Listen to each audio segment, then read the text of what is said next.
Hello and welcome. This is the All 12 Signs video series for Pluto ingressing into Aquarius. This is the second ingress out of 3 that Pluto is going to be making into the sign of Aquarius, and the first of 2 this year. I will be covering the journey of from the 20th or 21st of January, depending on where you live, to the 1st or 2nd of September, and before it then goes back into Capricorn for the final time in 200 years. My name's Chloe. I work with card divination, astrology, and I channel energies through my body. I've been doing this for nearly 3 years now. It's a form of light language, and very recently I've had the vocal side of the light language be activated.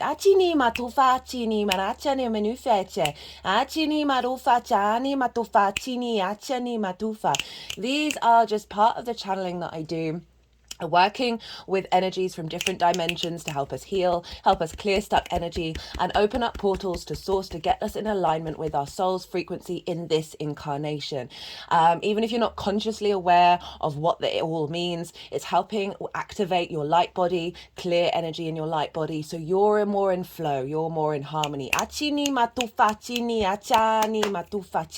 still integrating the vocal light language. Sometimes I get words in my head that are translating it. Sometimes it's just responding from my conscious train of thought, or it's just doing its own thing.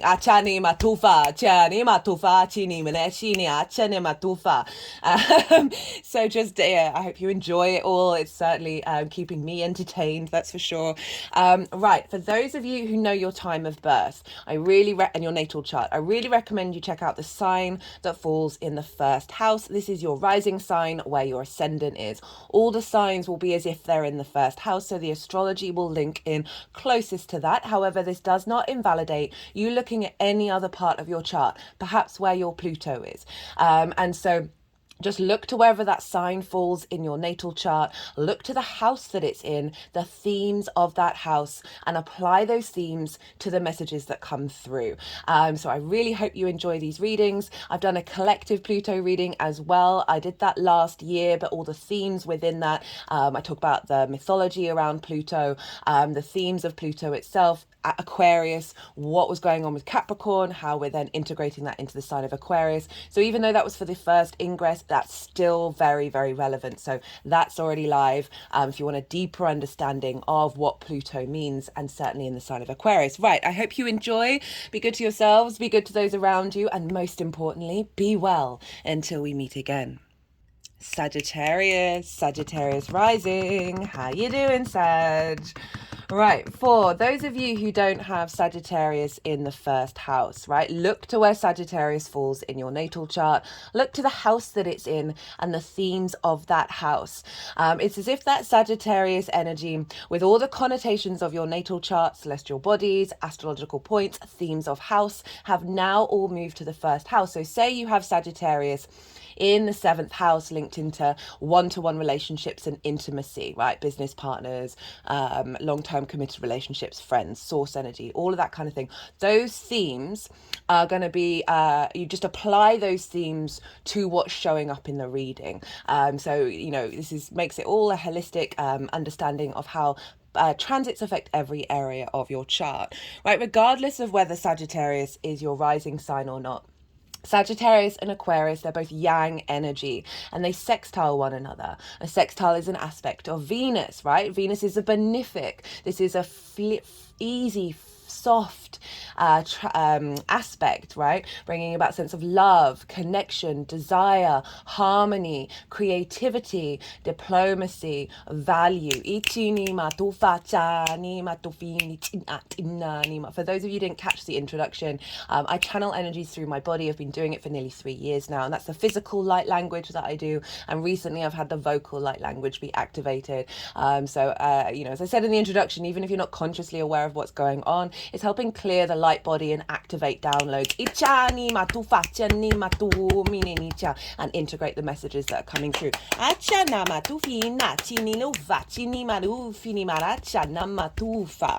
Right, so you've got a really harmonious aspect, Sag, with this 20-year transit. I'm only working with this current ingress. We're going to have a second or third and final one at the end of the year. So this is working from the 20th to the 21st of January to the 1st or 2nd of September. So Pluto's transit, second transit in the sign of Aquarius before it makes its third and final one that will be for the next 20 years. All the dates, all the information is all in the description box. So I know there's going to be a lot of information, so it's in there. You can come back to it, maybe write things in your diary and just see what's coming up in relationship to you and this transit. So right, this is a big transit, as I said, guys. This is for 20 years. Pluto is obviously a longer transit, but as I said, I am working with what are we learning over the next 8 months. Like what are we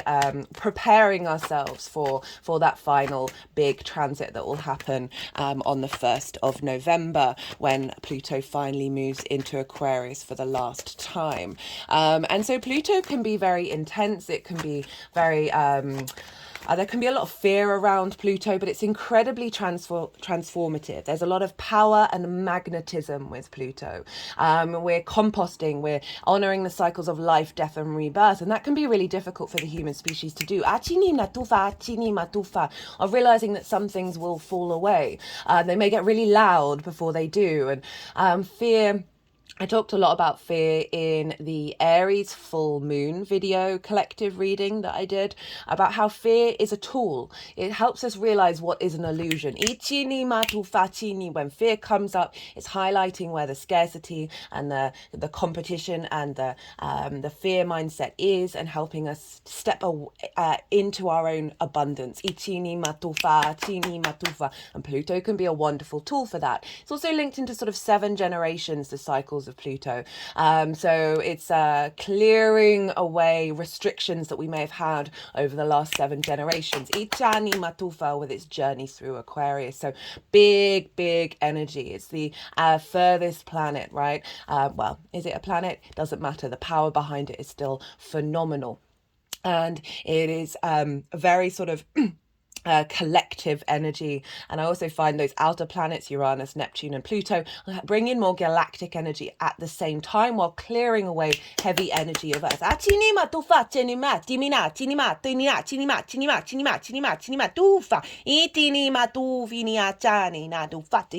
just focusing over the third eye and now the throat chakra, of helping us be able to see these things clearly. Right? I notice with people who I've got certain people in my life who don't even want to hear about astrology. Like they shut off to it really easily.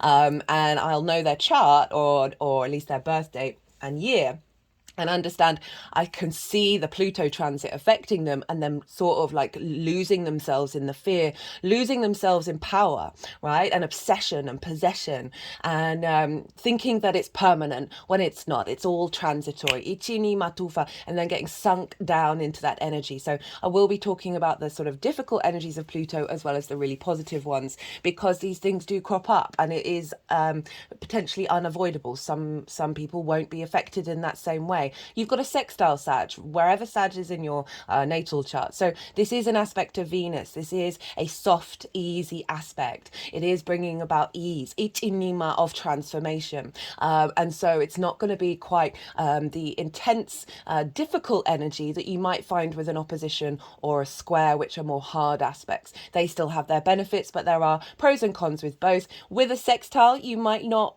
lean into the transformation so much. We can take soft aspects for granted, and so bear that in mind as well. Right, Sagittarius rising, where is this happening for you? This is happening in your 3rd house. Your 3rd house is the house of the goddess. This is opposite the 9th house, the house of the gods, where there are big picture philosophies and perspectives lie. And the 3rd house is where we bring that meaning, those big ideals, those big questions into our day-to-day, into our environment, our local community, the things we do on a regular day-to-day basis. It's also the house of communication, schools / learning something new for the first time, as well as short distance trips. So there's quite a lot going on in the third house that Pluto can play with.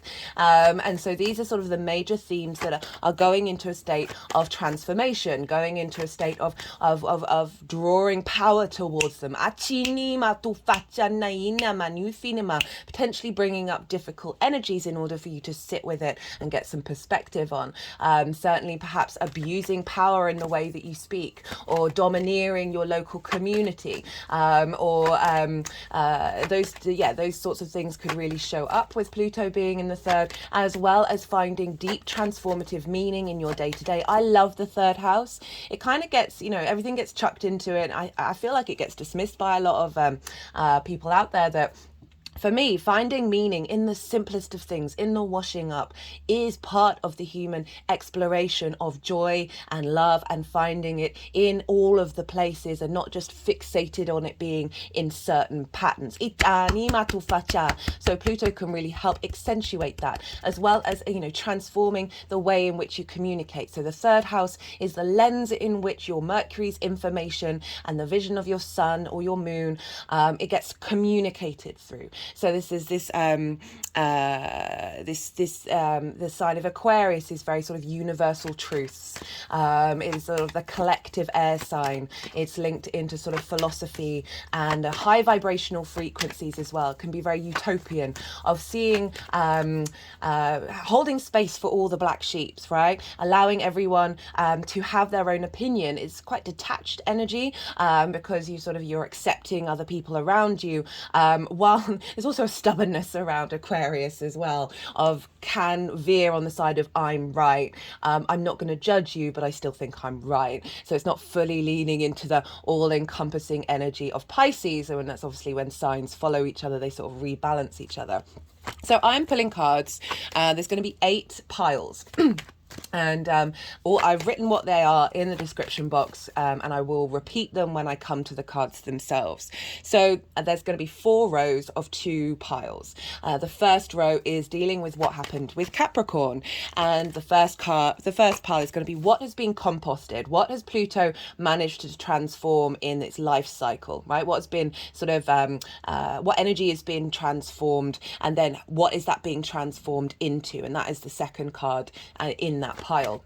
In that row, I apologize. So that's sort of understanding what we've learned from Capricorn and that big transit of Pluto being there. Obviously, Pluto's going to go back in there again, so we're going to get a final little lesson from Pluto later on the year for a couple of months. But we always want to understand transits in terms of where they've come from and where are they headed, right? So everything is cyclical as well as linear, and happening all at once. And when we honor that and understand the cycles of time, not get hold into the past, but certainly appreciate and understand the lessons that you've learned.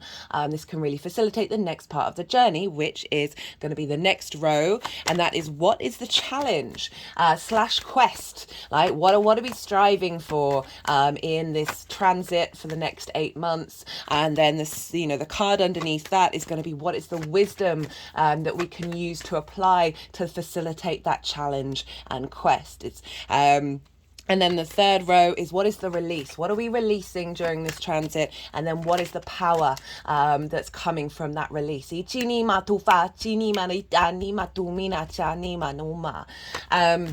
The fourth and final row is what is the apex of this transit? What is the peak? What is the pinnacle? Right. So what is the sort of the height of what we're working with? And then the last pile is what is the gift that this is bringing us. So I'm doing something a little bit different that I usually do on this channel, but just because this is such a long transit and Pluto takes its time, right? It can also be really loud at any given moment. It makes things big and then also makes things small, right? So there's an element of perhaps not necessarily seeing this creep up on what you're doing. So I wanted to give some tools with the tarot to help understand what might be bubbling under the surface, right? So Pluto is about that which is hidden, and bringing the riches up from the unknown, right? It can be linked into the deep, deep, deep unconscious space, linked into id energy.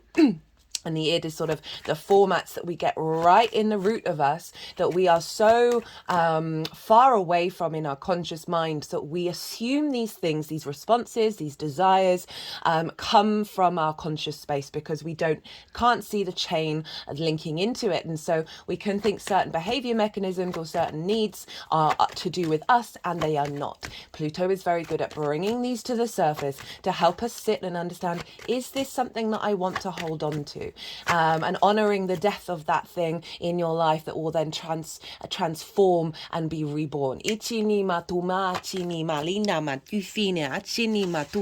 So this could be linked into the ways that you communicate. There may be certain tonal responses or patterns in the way that you use words, first responses that you think are to do with you but actually may not be. This can be a great transit to really sit with that and really work and understand how you what you truly feel, right? It's often really good to feel into the body when sitting with these sorts of things, to see what is the instinctive response to your pondering, to your questioning.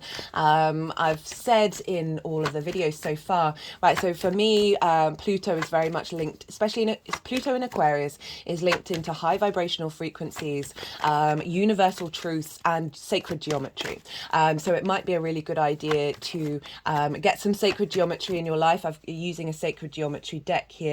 All these cards I pulled before sitting down to do this transit series. There will be a separate oracle reading after I finish this series, and there's quite a few sacred geometry energies, and also from that deck, but also from the Carl Gray deck that I use because the Merkabah's turned up.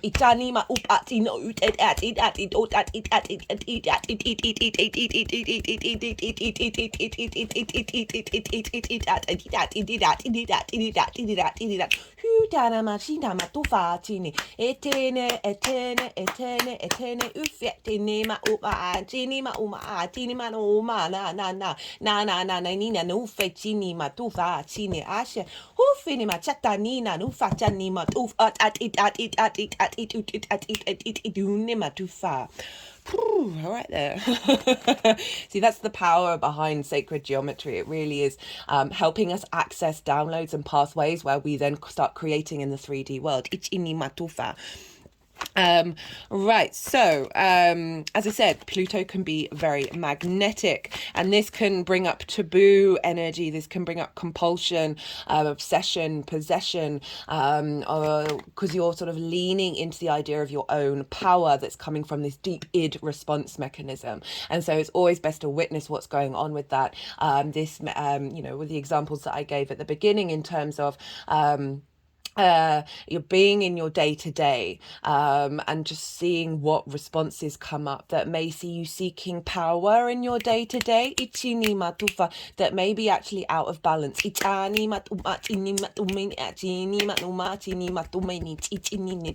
also can lead to transforming what is your local environment. If that's been out of balance, Pluto can come along and rebalance your environment.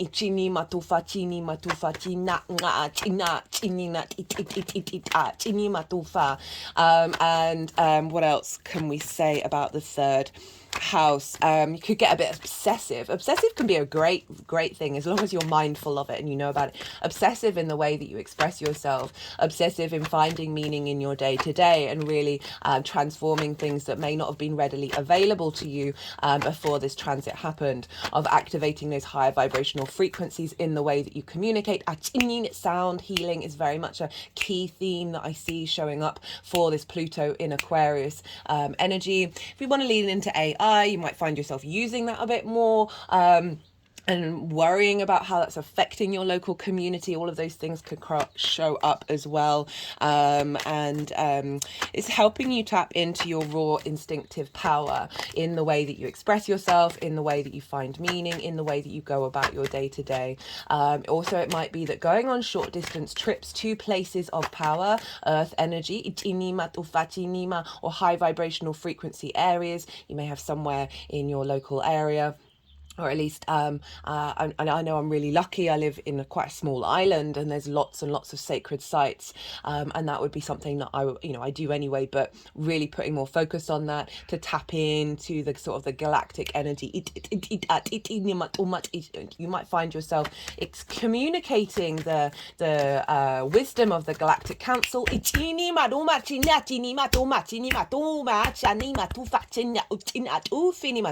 The angelic frequencies, but it might be becoming more readily available to you. Particularly when Mercury will go over Pluto.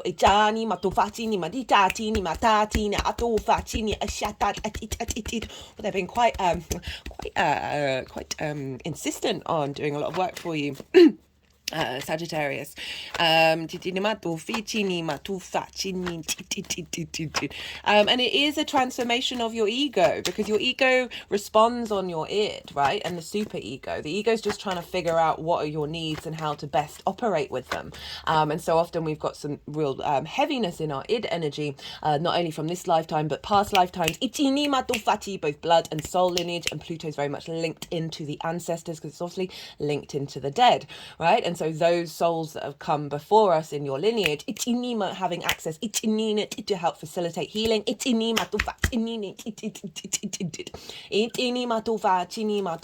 which may bring about disruptions, right? When we go through those big changes, we end up having to recalibrate.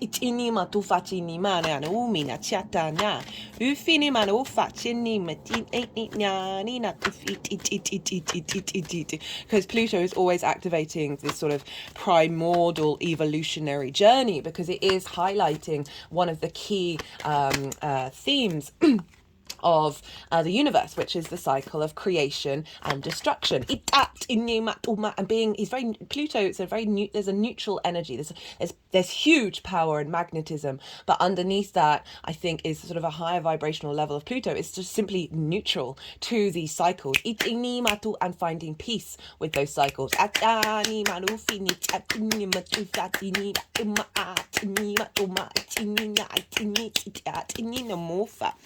Right, so with the fact that we've got this big transit in Aquarius, we really do want to balance out with Leo, the Leo energy, which is opposite Aquarius. As I said, Aquarius can be very cool, calm and collected, can have can have this level of detachment. There's a level of aloofment. Aloofment? I don't think that's a word, of being aloof. And Leo rules the heart, right?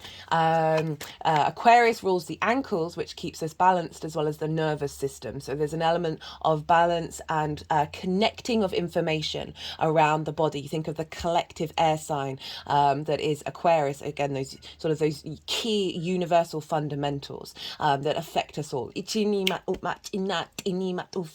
And it can be detached. It's ruled by Saturn, which I will get to in a bit. So there's a level that can be a little aloof. As I said, so we really want to look to Leo to make sure that we keep this in balance, because wherever we have oppositions, it can prioritize that area. And what we really want with opposition, so two signs that are opposite each other, we want them to be in balance. We want them to be in flow and honoring one another. So Leo rules the heart, ruled by the sun, very loving, very courageous, very playful, operating from a heart space. And this is in your 9th house of the big picture philosophies, the house of the gods. And so this is sort of your morals, your ethics, your philosophies, your connection to source energy, book religion, nature, science, whatever it is that is a matrix that's bigger than you, that you know you're a part of and you're trying to figure it out. It's all those big why questions. Why do we exist? What is the point of society? Who am I in society? Who am I in the universe? And you really want to tap into love, right? You really want to tap into that heart space in the way that you express yourself. And I really feel that will temper whatever potential disruptive frequencies from Pluto that may cause big emotions, big intensity, big fears and worries. Always tap back into your heart. Bring it into balance. We're going to have a full moon in Leo just after the ingress of Pluto. So this is really going to help activate that Leo energy for the next transit.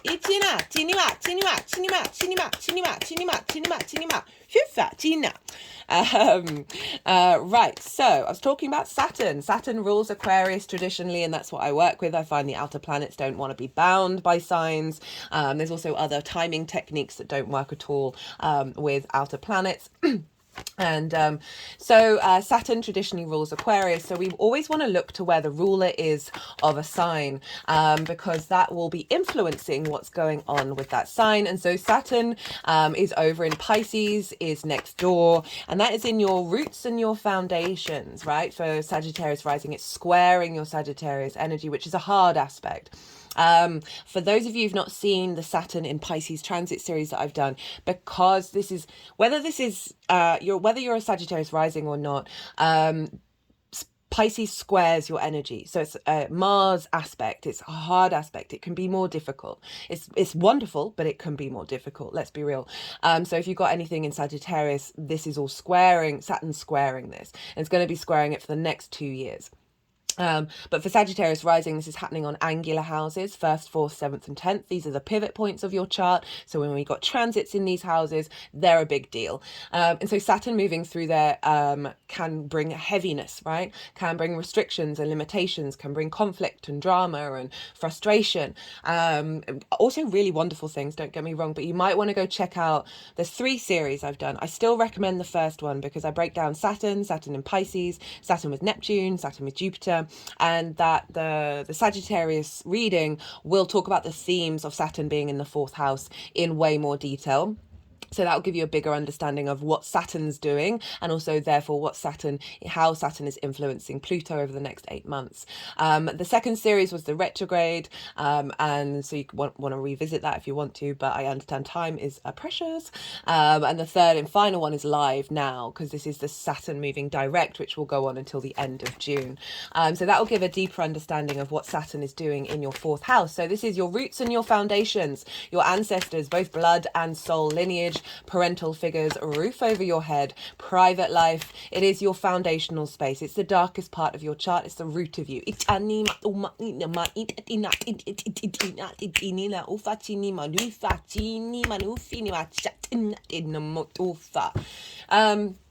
so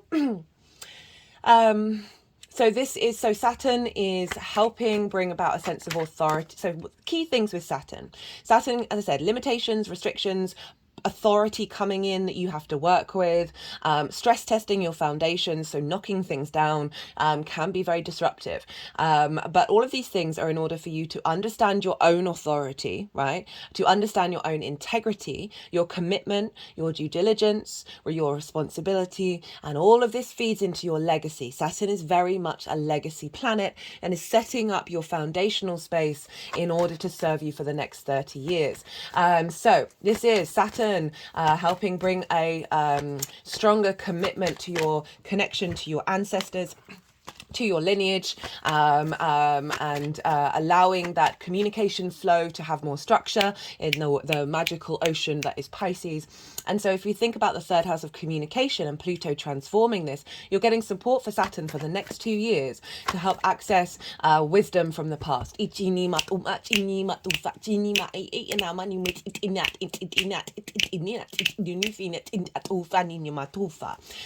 As well as you perhaps reassessing where you want your home to be, where you want your roof over your head to be, because Saturn is giving you a sense of, okay, what's going to work in the long term, which is then feeding into Pluto in your local environment of being like, okay, well, is this the local environment that I want to be in? Do I want to commit to being here? Or am I going to transform that and bring in a new energy, and that may take you somewhere else? Or elevate the area that you're in already.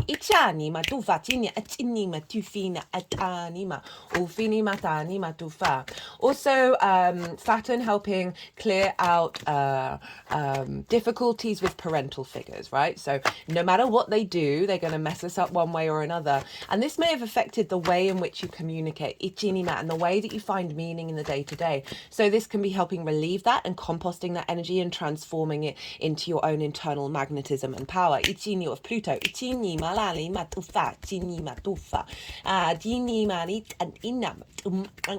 You might find yourself doing things in your private life that maybe learning something new for the first time, and then having the commitment to be able to do that, as well as perhaps taking more action in your private life that's linked into supporting your local community. That could be for some of you.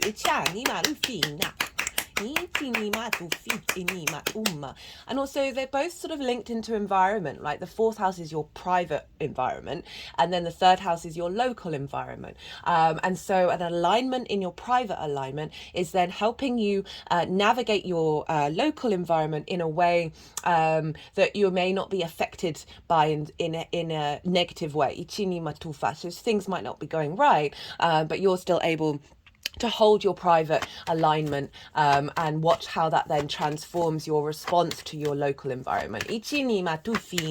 Now, Saturn is in Pisces, which is traditionally ruled by Jupiter. So we want to go and look to where Jupiter is, because Jupiter will be influencing Saturn and therefore influencing Pluto. And this is why the Saturn in Pisces season is, and therefore impacting Pluto, isn't as intense as when we had Saturn in Aquarius and Capricorn, which are the two signs that it rules. And so Saturn is deemed the greater malefic, right? So it's not the open abundance of Jupiter of always wanting everyone to have a good time, right? Saturn is like, hey, we need to put in the hard work, we need to take action, and I'm going to create these situations in order for you to step up into your own integrity, walk your talk.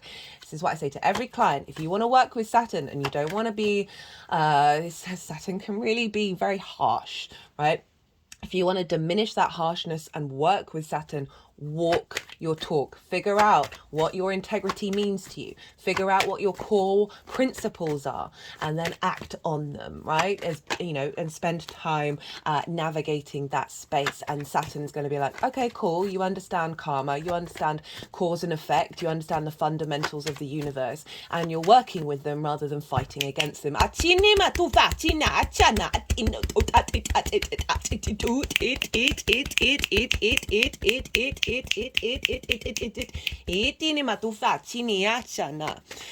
Right, so but now Saturn is ruled by Jupiter, which is the greater benefic, right? Wanting to help us out, wanting to give us ease and flow. Jupiter brings wisdom, cohesion, bringing together of things in order to expand and get deeper wisdom, a sense of faith, a sense of opportunities, a luck and abundance, confidence. I find like really decent confidence comes in with Jupiter.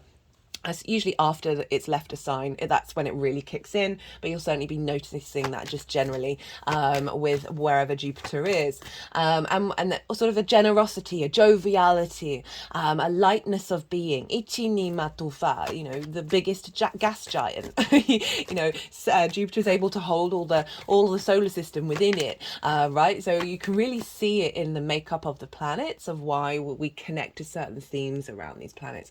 So Jupiter, the greater benefic, is governing the greater malefic, that's also then governing Pluto, which can be a little bit I want to use the example, so the Capricorn new moon that we just had, really important, first of 4 Capricorn moons this year. The last one was Pluto in 200 years, and it was, so the sun and moon were conjunct Pluto. Mars was in the same sign, and it's in a sign ruled by Saturn. These are all aspects of this could be really disruptive, really chaotic, really like a little bit unpleasant, but everyone was being ruled by a mutual reception between Venus and Jupiter. Venus is also a benefic. So I just want to use that as an example. And that moon, I noticed across the board, grounded transformation, like such strength and confidence, and wanting to step up to yourself. There was an ease to it.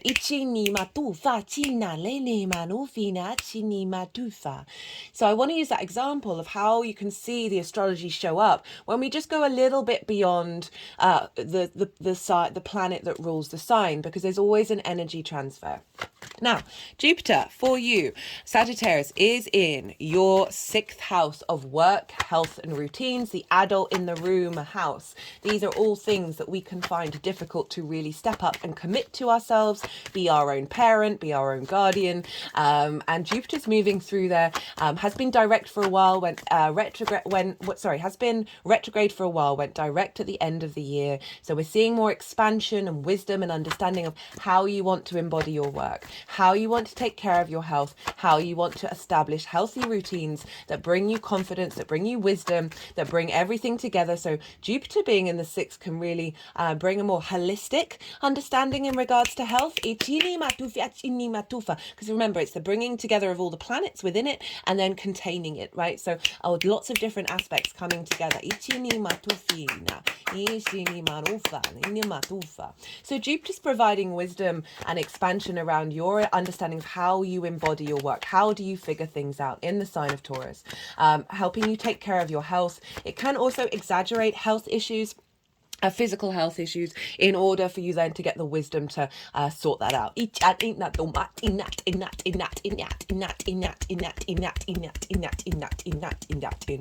A great deal of expansion in able to commit to the work that you do.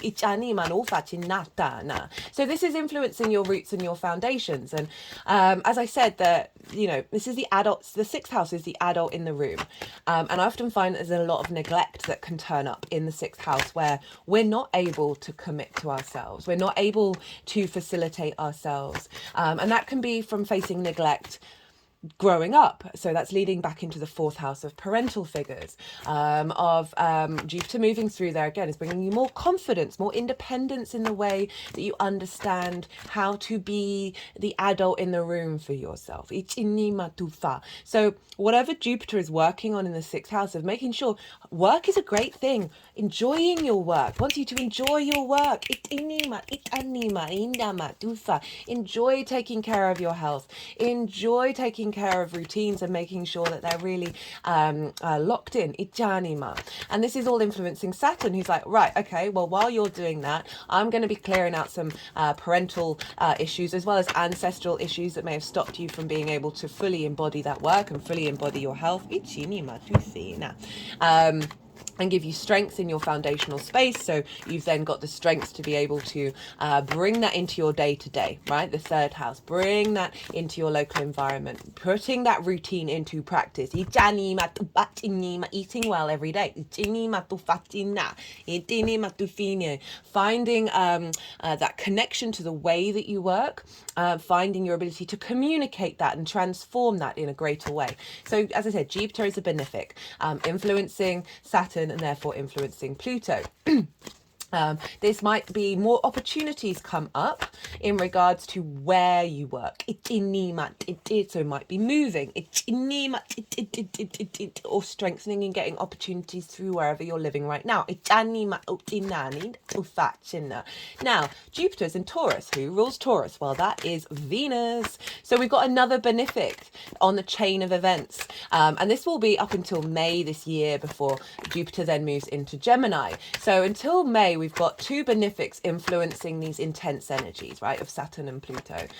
So we'll want to follow where Venus is. Venus is currently is still in your sign, Sagittarius.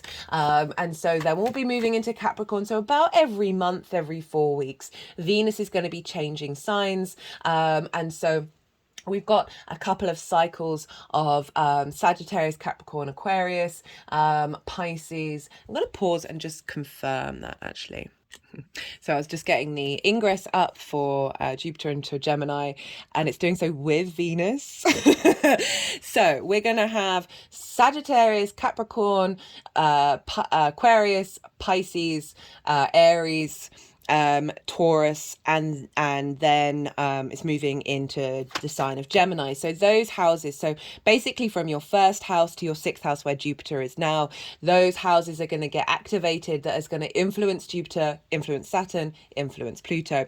And then for the rest of this transit with Pluto, Jupiter's now moving into Gemini, right? So that's going to be a big shift of your one-to-one relationships, right? So intimacy, how you operate on a one-to-one basis. This can be business partners, business clients, one-to-one clients, working with people on a one-to-one basis at work, intimate friends, long-term committed relationships, as well as your intimate relationship with source energy. So Jupiter's going to be providing expansion here, right? Finding deep wisdom about what is it that you want from other people, how do you want to show up with other people, in order to deepen and bring more expansion and wisdom and faith in knowing who who you are in relationships. Providing more opportunities for these to come through that are connected to wisdom and confidence and a sense of expansion. Expanding your relationship with source energy. It's also a really great time if you've got clients to provide wisdom and support for them, as well as friends and anybody else. Or it could be a business partner showing up, or it could be sometimes Jupiter transits in the 7th. It doesn't always happen, but it is a common theme that a long-term committed partner can show up in your life, because Jupiter is often linked into that partner, right? The king of the gods. And so just generally feeling more expansive in that area, which is then feeding into your roots and your foundation. So Jupiter's wanting you to feel good in your intimate relationships, right? And feeding that into your foundational space. If you've had any trauma around that, helping heal that, down into your foundations where Saturn is, of saying wanting your roots, wanting your solidity of you, right? That foundational space of you to be in alignment with this new expansion and new understanding and wisdom around whatever's happened before in those relationships and how you're activating a new frequency that's then feeding into your local community. So that could be meeting people who provide, who tap into that 7th house in your day-to-day, maybe through the way that you're communicating, the power in which you're communicating and bringing that wisdom in on a one-to-one basis. If you've got one-to-one clients, great transit.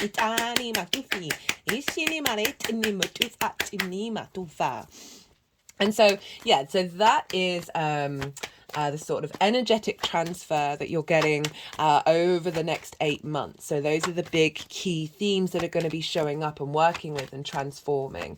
And so they're all having influence on one another.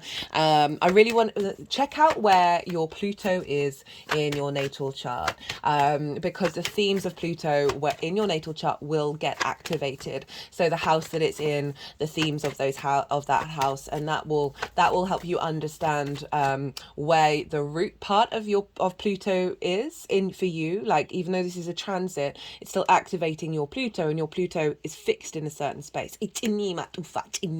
Well, you can do progress charts and things, but Pluto moves very slowly, so it's very, very likely that it's always going to be in the same sign in terms of your personal charts. Okay, what else did I want to say? Let's just talk a little bit about Pluto moving into the sign of Aquarius on the 20th or 21st of January, depending on where you live. It will be conjunct the Sun. The Sun is moving at the same time as Pluto. And when planets ingress into a sign, they're very powerful. They tend to show up a lot of the themes that will be part of that transit. And we've got the Sun there at the same time. And the Sun is our vision, our clarity, our animation, our sense of will, our sense of purpose. So we're really getting a direct download. A direct download. A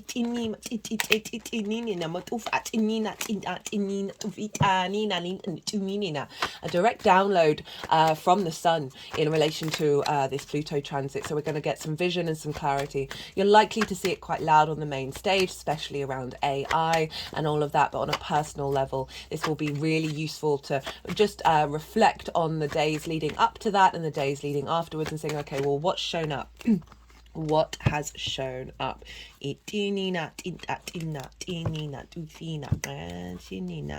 Okay, they're wanting a couple more cards for you. It's also going to be trine the moon. The moon's going to be in Gemini. So we've got this boost from the Sun and the moon. The luminaries are very important to us, of our emotional body and our conscious self, our intuition. Gemini is very good at adapting and changing their mind and collecting information. The collective Gemini new moon video that I did last year was, I think, my favorite video that I've ever done.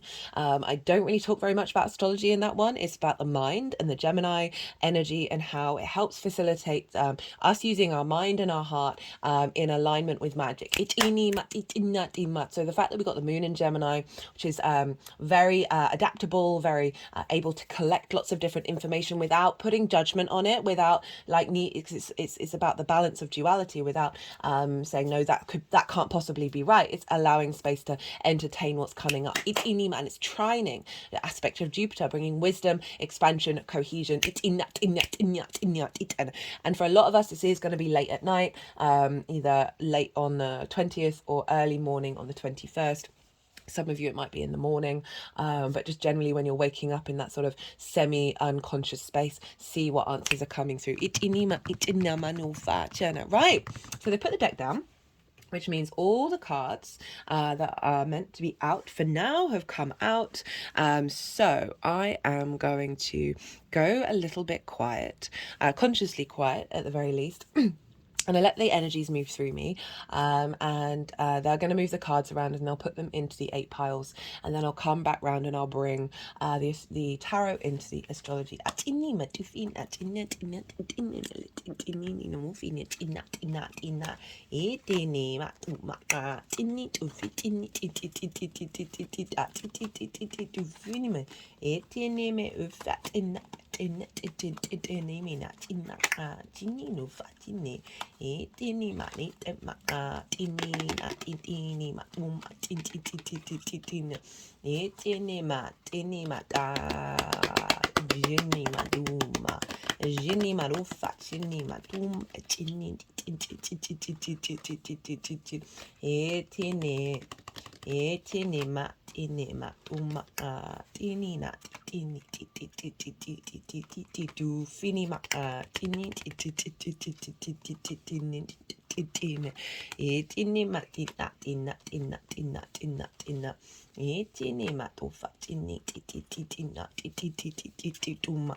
Well, right, first row is Capricorn energy, and it's hilarious. You've got the devil showing up.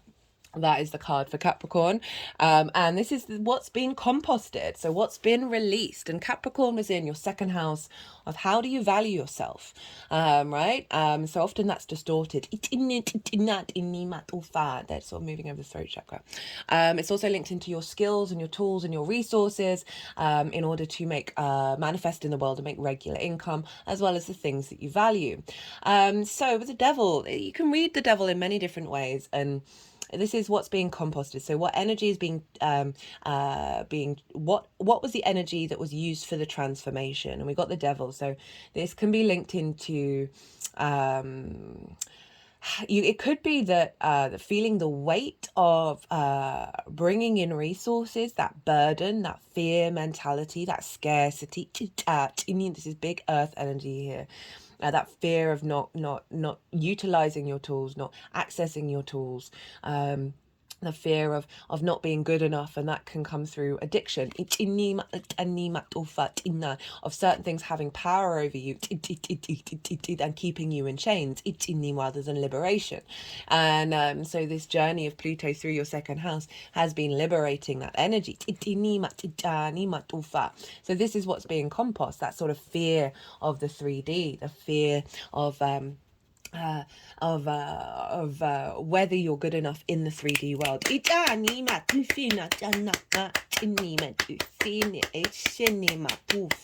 It's very sort of collective energy, collective expectations, societal expectations, that even if we think we're very independent can still have a hold over us. You see here there's the aspect of war going on in the background, and so that can be about conflict, of clearing out inner conflict.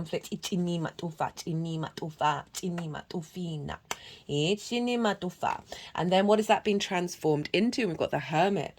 So this is deep knowing, deep wisdom within yourself. So rather than that fear and that worry and looking outward into the world, this is about an inner space of knowing you have the resources that you need. This figure is being guided by the star, right? And the star is about embodying your unique self.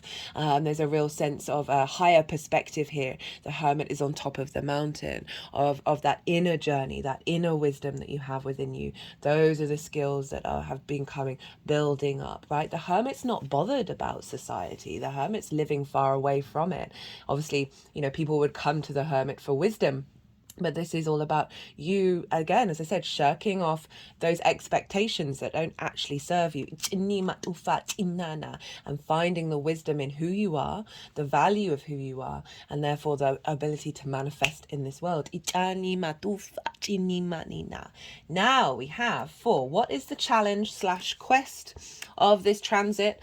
And we've got some really powerful cards here. We've got the 10 of Cups, the 10 of Pentacles, crowned by the Lovers, right? And this is the Gemini card, which is interesting that that's shown up when I was talking about Jupiter moving into Gemini, which will be a big transit for you. And so this is the challenge, the quest. What are we striving for? What are we heading towards with this transit? What ideal are we putting in our minds that this Pluto transit is going to help us transform? And so there's a real sense of power behind these cards. The 10 of Cups is like an outward contentment, emotional contentment in every area of your life. So if we think about finding meaning in your day-to-day, finding reassessing, because I said actually that Pluto has a capacity of transforming your environment wherever it is, and these are both very much different frequencies for what your environment could look like, right? Yes, there's a nuclear family for some of you because of Jupiter moving into the 7th. This could be a thing, but I'm always very mindful of saying those things. I don't want you spending all your time looking out and being a meerkat of like, when's that happening? What's that? Just get on with you, do you. Always do you. Always do you that feels right for you. That isn't, oh, I need to do this in order to get this. No, doesn't work. Do what instinctively feels right. But this is about every area of your life just having that sense of emotional contentment. There's an element of enlightenment. It's the only rainbow in the Rider-Waite. It's not the only rainbow in this deck because there's rainbows everywhere. But it does represent sort of the chakra body, right? Light refracted turns into a rainbow and forms the colors of the chakra body. And the chakra in Sanskrit is wheel, and if you turn these on the side, they look like wheels, vortexes within you that are all in alignment. And so this is fantastic for the 3rd house. As I said, it's one of my favorite houses because when we find meaning in our day-to-day, when we're at ease in our environment, when we're at ease with the way that we communicate,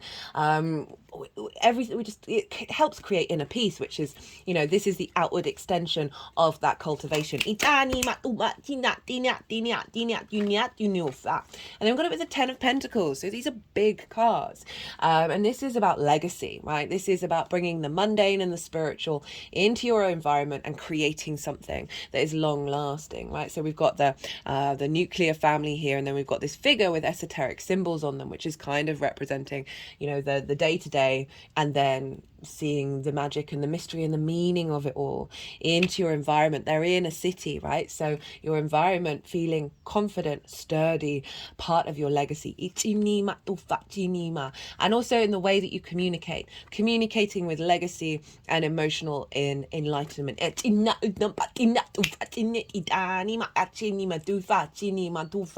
Being able to commit to your work, Taurus, Jupiter and Taurus, and finding, you see the home, Saturn making sure that this transit is in alignment with you feeling peace in your home space. Crowned by the Lovers, which is, as I said, is the Gemini card. So for some of you, this could be someone coming into your life that helps, that is in alignment with this transformation, and you're in alignment with each other and you're helping build together. But this is also about the union of the masculine, feminine and spirit together, right? You see the mountain in the background. It's about crossroads and choices.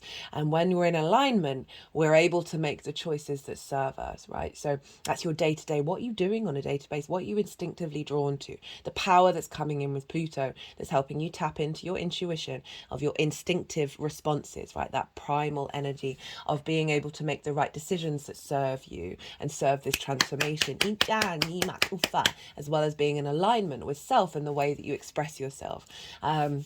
Even though it's an Aquarius house, your third house, if we think about that Gemini energy of being able to be playful, being able to engage in different ideas, and share them. Right, so what is the wisdom to help you get there? Got the Knight of Pentacles. Now, this is the biggest and slowest horse in the tarot, but this is like, don't worry, take your time. We've got the oak leaf representing wisdom and strength. Take your time. You are going to get where you need to go. You don't need to rush out and find this. This is about your embodiment of self, right? Knights embody their suit and their element, and this is earth energy, this is pentacles, this is the 3D, this is you going about your day-to-day, communicating, finding meaning in things, and just slowly building. You're gonna get there. This horse is not gonna run out of energy. It is going to be able to get you to the end of the line, but you're embodying it right now. So rather than being like, oh, where's that 10 of cups, where's that 10 of pentacles, know that through your actions, through wisdom and strength, you are able to tap into that power that is then going to integrate in a really healthy way. And to keep doing what you need to do in your 3D experience, what brings you joy. There's a lot of other cups showing up here. So there is a sense of emotional flow, right? There's some really positive cards. And I'm thinking about that sextile to your first house, which I didn't really tap into. So your first house is your embodiment of self, right? Or through it's either your moon or your sun that is you then embody, right? Whether you've got a day or a night chart, it all depends. It's your body, it's your character, it's your appearance, it's your sense of self. It's often how other people see you. So Pluto's making this sextile of bringing this ability to find harmony and connection between your environment and your embodiment of self. So constantly in these little movements, these little moments of transformation in the physical realm that is facilitating you being able to embody this transformation, finding connection and harmony with this transformation rather than it being quite chaotic or quite dramatic, right? So we've got this very stable Knight of Pentacles. It's saying just stay in your center and stay grounded, and this will bring about, you'll get there in the end, right? Okay, the release is the 5 of Cups, and then the power is the Ace of Cups. So we've got some big cup energy, and then we've got the 9 over at the apex. 5 of Cups. So this is what's being released during this transit.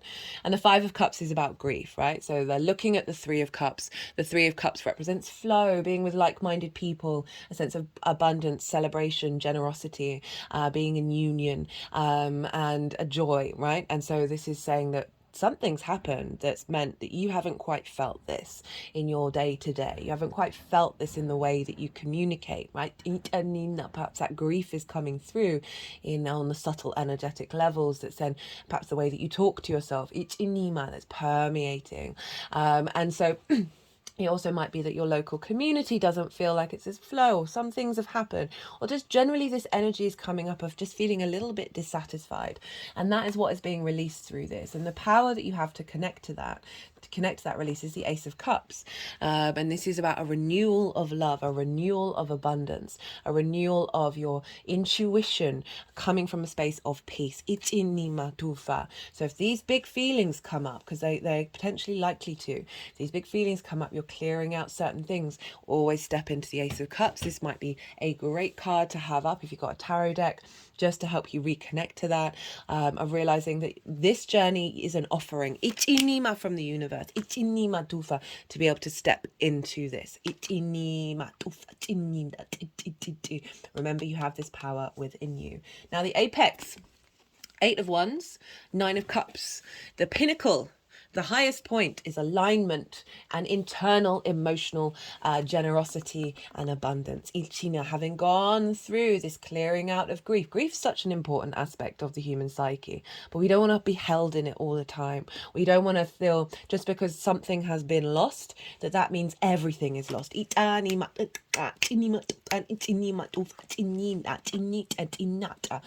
there may be a difficult situation that does show up that helps bring that into alignment, right?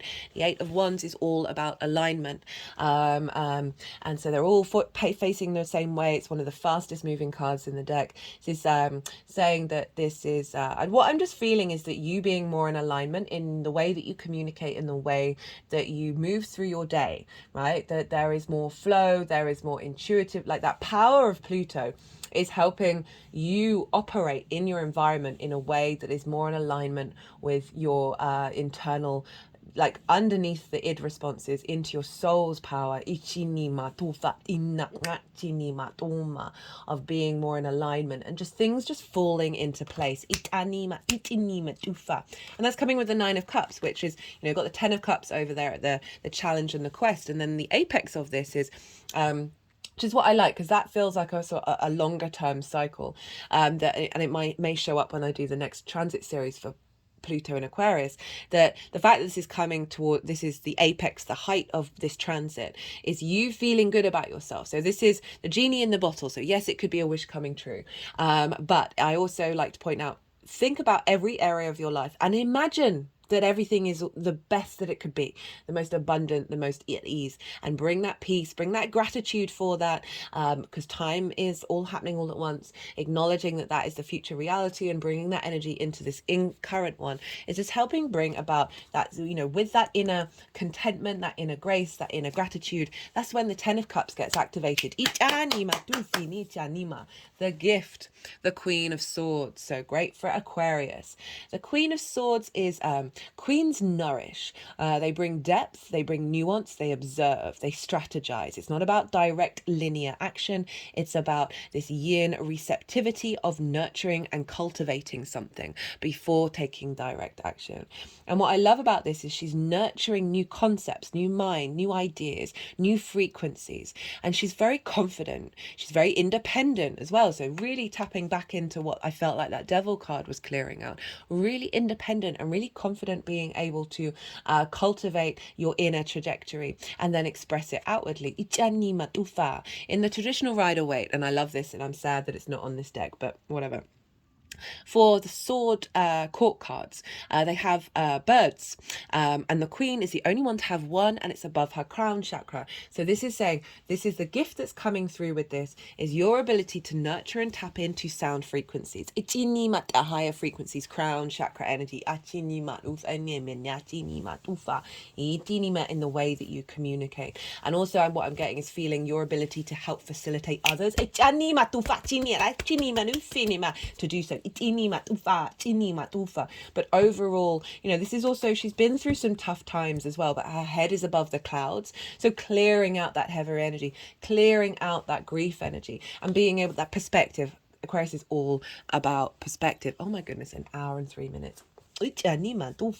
And being able to cultivate that and be in observation of your environment, of the people around you, of what you're saying, and be able to constantly be able to refine.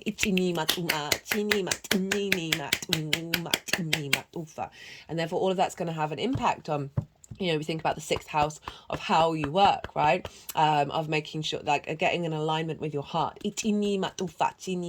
Very interestingly, the Venusian Galactic Council card is the final card in the Oracle series, which means Venus is playing an important role in this. That is helping bring about a sense of ease with this transformation.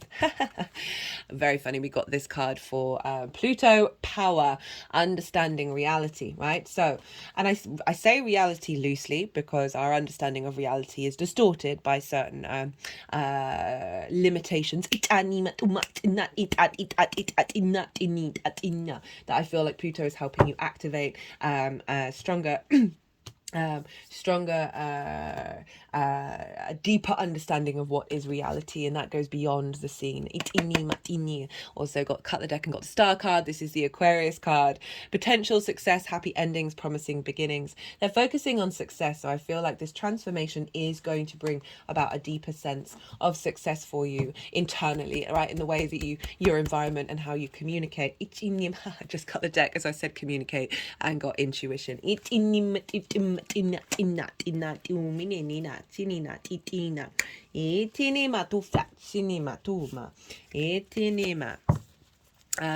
Also got the card spiritual career, and I'll leave that as the last card, right? Spiritual doesn't just have to be the stereotype of it. It's essentially it's believing in something beyond yourself that you're a part of and bringing that meaning into your career.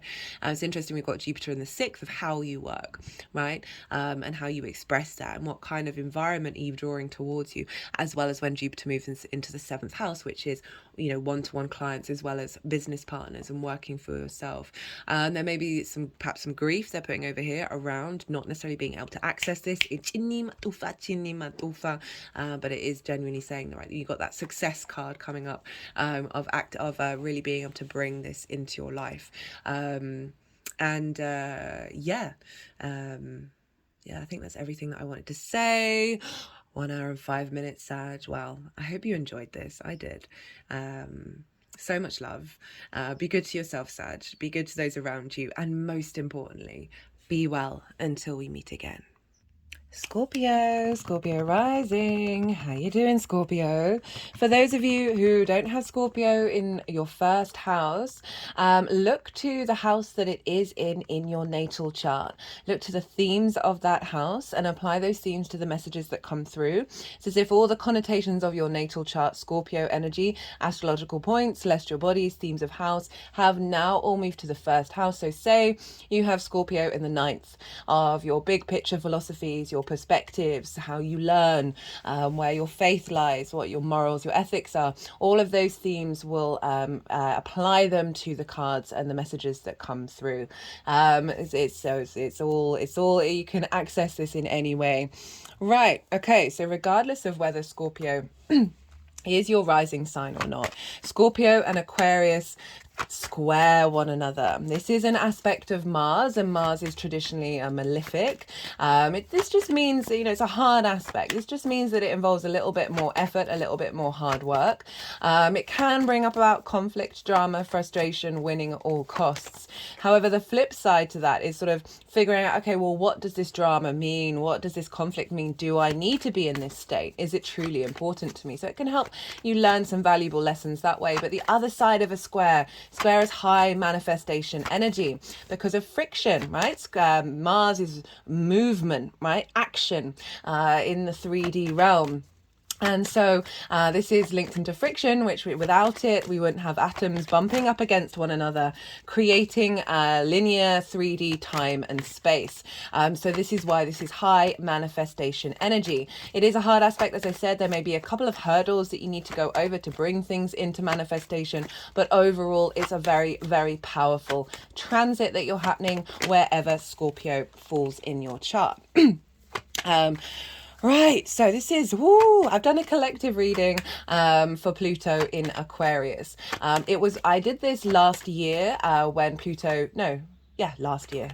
still adjusting to the fact that it's 2024 last year. And so I break down the mythology of Pluto, also the planet, key themes around the energy of Pluto, what it means in Aquarius, where we've come from with it in Capricorn. So even though it was about the initial ingress that we had last year, all of that is still really, really relevant information to bring depth and deeper understanding to what Pluto means for you in the sign of Aquarius, and just in general can help you understand your own Pluto as well. So that's there, that's already live, that's already open to viewing. If you want to go check that out, perhaps you might want to do that before you listen to the rest of this reading. Okay, so this, I'm working with the period, so Pluto's going to ingress into the sign of Aquarius on either the 20th or the 21st of January. It's going to do so with the sun. I'm going to talk more about the astrology of that day later on in this reading. And that's going to be I'm going to be taking us up to the 1st or 2nd of September. And that is when Pluto's then going to move back into Capricorn for the last time for 200 years. So this is, I'm pulling cards. There's going to be 8 different piles, 4 different rows, with key themes that I'm pulling cards for. So I'm deviating a little bit from the normal way that I do readings on this channel, just because this is a longer transit and Pluto can unfold, can take its time to unfold because it's a longer term transit. This is going to be 20 years in this sign. And so I just wanted to bring some key themes to sort of highlight where we might want to put our attention and what, in order to understand what Pluto's doing. For those of you who didn't catch the introduction, I've been channeling energies through my body, light language through my body for nearly 3 years now, and recently I had activations of the vocal light language. It's just before the Sagittarius new moon. And so this is all just part and parcel of the way that I channel. So even if you're not consciously aware of what's going on, these are helping activate things in your light body, helping clear energy and intensify the messages that are coming through to help you be able to navigate and work with them. So it's all part of the process, and likely that the vocal light language will crop up a fair amount during these readings. Right, so I talked about the square, and this is with fixed energy, and fixed energy can be really stubborn. And so having Pluto in a fixed sign really is breaking down that which we sort of hold on to, right? Pluto just does that generally anyway. But just be aware that you might embody an element of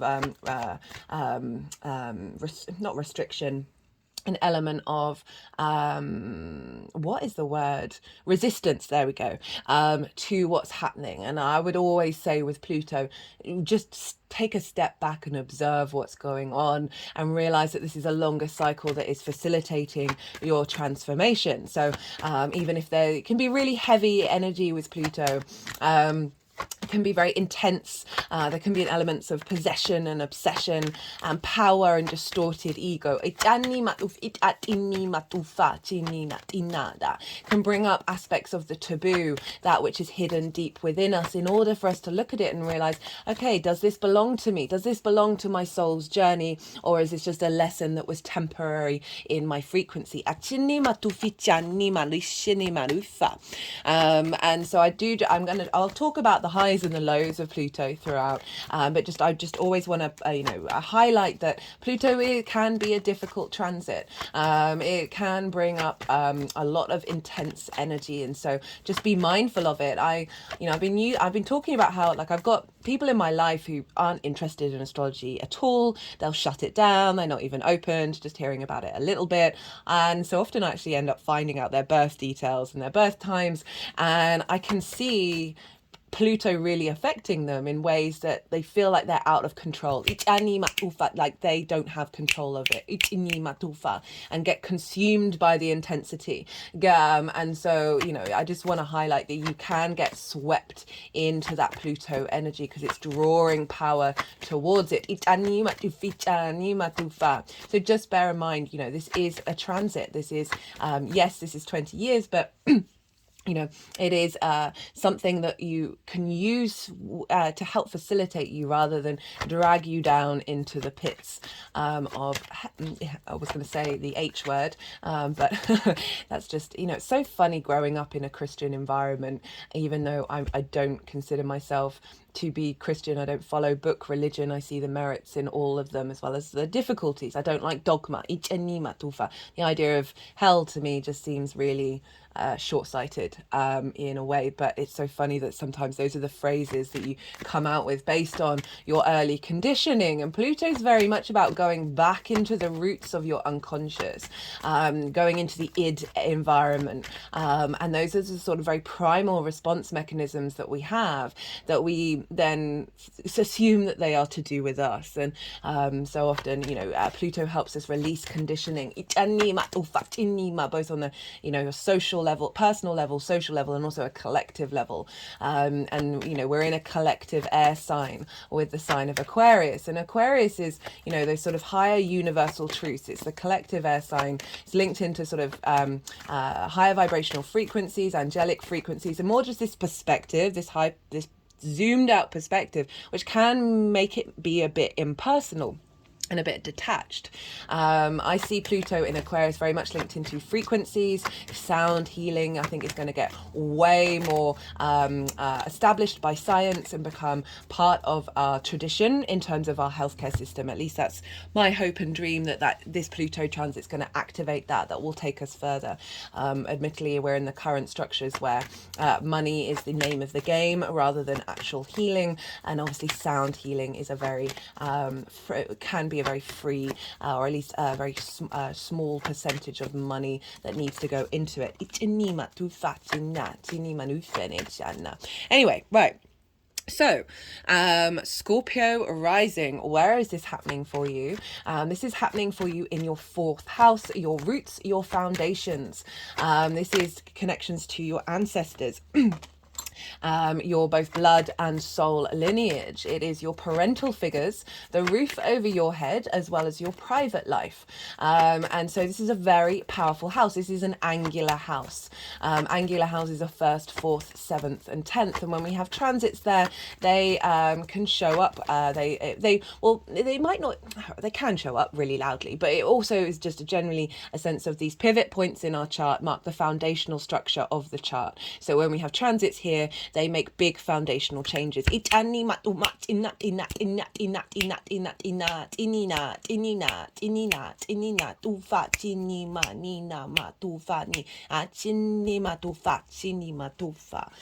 making me think about the TV series Foundations, which is based on the Isaac Asimov sci-fi series. Those books are amazing. The series is really, really good as well. And there's a lot in there that's linked into technology and frequency, as well as like the Capricorn energy of power and then the universal truths of Aquarius. So that can be a really interesting series to watch, just to sort of tap into some constructs around Pluto and its journey through Capricorn and Aquarius. Right, so what does Pluto mean in the 4th house? Well, this is where your power is going to be drawn into.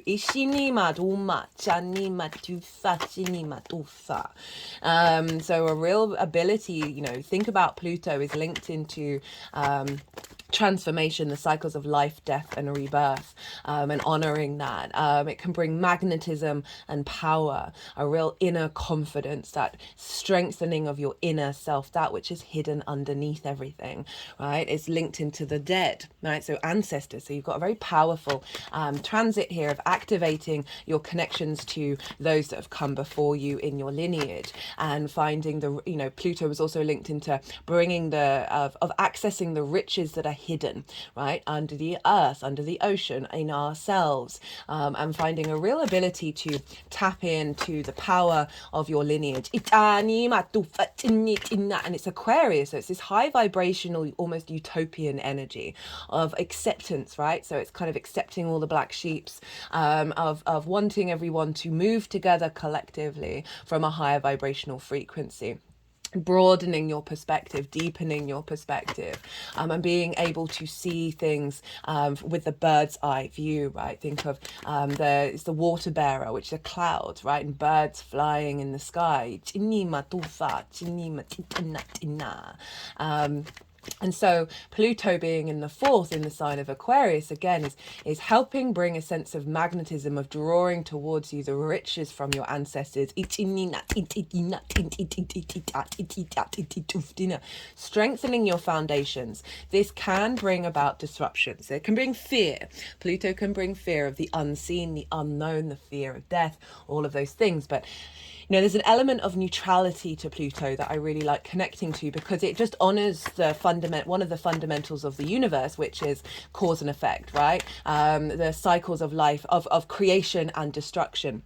Right, and how these are just things that happen. We apply moral and emotional connections to these things. So there may be some transformational energy around what do you consider as your foundational space, right? But what I feel like is Pluto's bringing in is high vibrational frequencies, those bigger perspectives to help you feel more confident within yourself and not be knocked off by fear. It's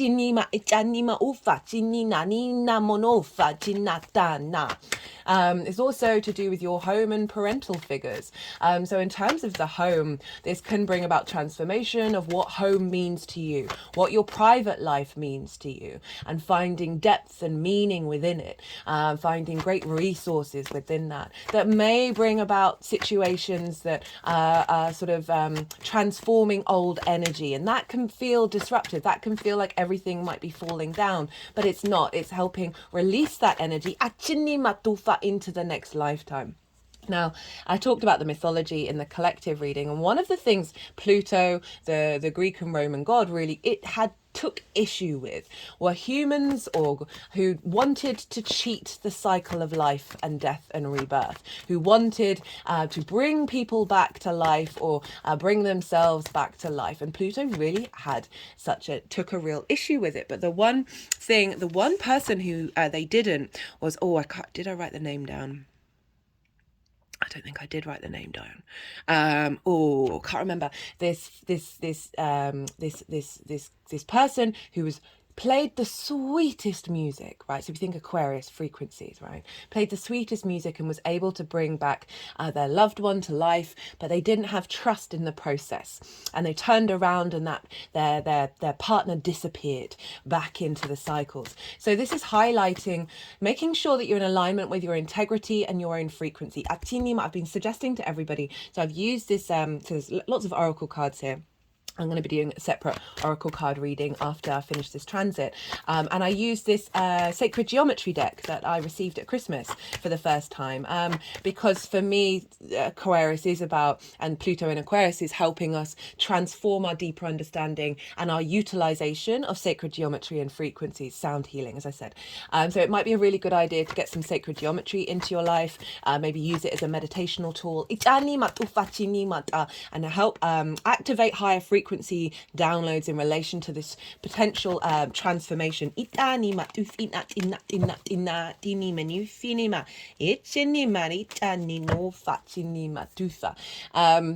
Of bringing that into your practice to help ease any disruption that you may feel or any fear you may feel about the changes that may be happening during this transit. How many have we got here? 1, 2, 3, 4. Oh, yeah, we've definitely got 8.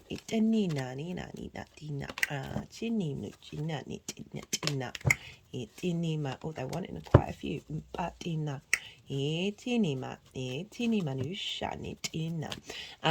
Right. Where was I? There's quite a lot to say. Everything is all in the description box, all the dates, all the degrees, and some other key points as well. So as I said, like transforming what your private life means to you, bringing power to that, bringing some magnetism, allowing for deep transformation in your foundational space that is serving the rest of your chart. And so this is squaring your ascendant. Your ascendant is how you embody your sun or your moon in your actions and your deeds. It's the lens in which they operate, right? So it's the navigator receiving information from your sun or your moon. It depends if you've got a day or a night chart. And then how do you move through this cosmic waters, right? It is your body, your appearance, your sense of self, your character. It's also how other people see you, because they often see the lens in which you operate through rather than what's going on behind the scenes. And so with this square, this is intense manifestation of the power and the roots and foundations of you with yourself. And how to embody that. And it can tip to being like a little bit too dominant or a little bit too authoritarian. And I say that just to be mindful of that showing up. It's also linked around obsession, right? And so you can get too obsessed about things, but it could be a real positive to be obsessive over your transformation, over your connection to your ancestors, and honoring their process and what they are bringing to you. Can bring up very taboo energy, right? So the sort of ego energy that maybe have been stuck in your foundational space. I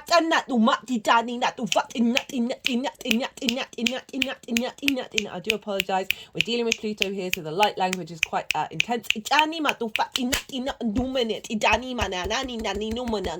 Uncovering that which has been hidden from you in order for you to release it and transform. So there may be difficult things that show up, but that's all facilitating helping you embody your true self.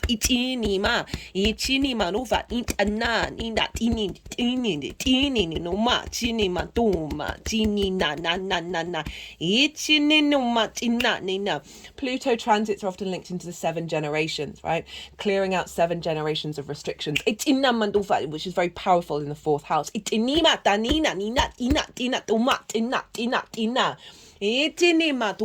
Because it's linked into ancestors. I just want to say that I have Pluto in my natal chart in the 4th house. Now, different kind of energy, because Pluto from the get-go is going to bring about transformation. And I had a lot of difficult transformation around private life, parental figures, sense of home, sense of safety, sense of security within myself. I've come out the other side of it and am now like able to tap into that power and into that magnetism that I find in my private being. And I'm just saying that as reference that this is a transit. This is different to having it in your natal chart, and so there the intensity around those difficulties that I had, I just genuinely don't see that in what's showing up here for Pluto in Aquarius as a transit, right? I've seen changes happen for people with Capricorn in Aquarius, Pluto in Aquarius, that they've just gone through, of re-establishing the power that they have in their home life. And this can often be in response to other people taking their power away from them, or at least exhibiting things where they rally against it, not necessarily taking their power away from them, but because Pluto being there gives you the strength to be able to tackle those difficult situations, and coming out the other side of that transit really knowing who they are, really knowing what they need from their private life, what they need from their home life, and bringing about such a sense of strength. And yeah, so it is all of it. This is cultivating this big manifestation energy of like, how do you exhibit your power, right? And Aquarius is obviously a different energy to Capricorn, so we're working with different things. Aquarius is more sort of not necessarily looking to traditions, but looking to the future, right? So bringing in some galactic energy to bring about sort of more universal love, right? And unconditional love, and like higher philosophical perspectives. The philosopher Plato had Pluto in Aquarius. So this real ability to channel universal truths, be able to see reality or break down the structures of reality and hold that within you. Now, let's talk a little bit more astrology. I'm going to tell you what all of this is about. So I'm breaking away from my my normal way of reading transits. I really wanted to, because it's a longer transit, bring in some key themes. And so we're going to have 4 rows of 4 vertical rows and 2 horizontal rows. So the first row is going to be about Capricorn. What have you learned from that? And that's what has been composted and what is that transformed into. And then we've got what is the challenge / quest and what is the wisdom to help activate that. Then we've got what is the release and what is the power that we gain from that release. And then finally is what is the apex, what is the pinnacle of this transit and what is the gift that we're receiving from it.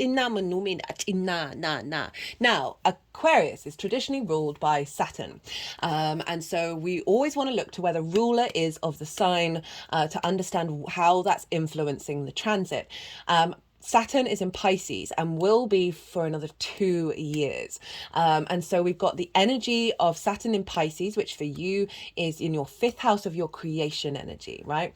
Your fun, your amusement, your play, your pleasure, how you get pleasure from your life. It doesn't just have to be romance, but this house is also linked into romance and dating, as well as children, literal children, your own children you work with, and the creative birthing of something into the world. And creativity isn't just art or music, it is anything that you're doing from an individual energy and how you create in the world. It's also your inner child is there as well.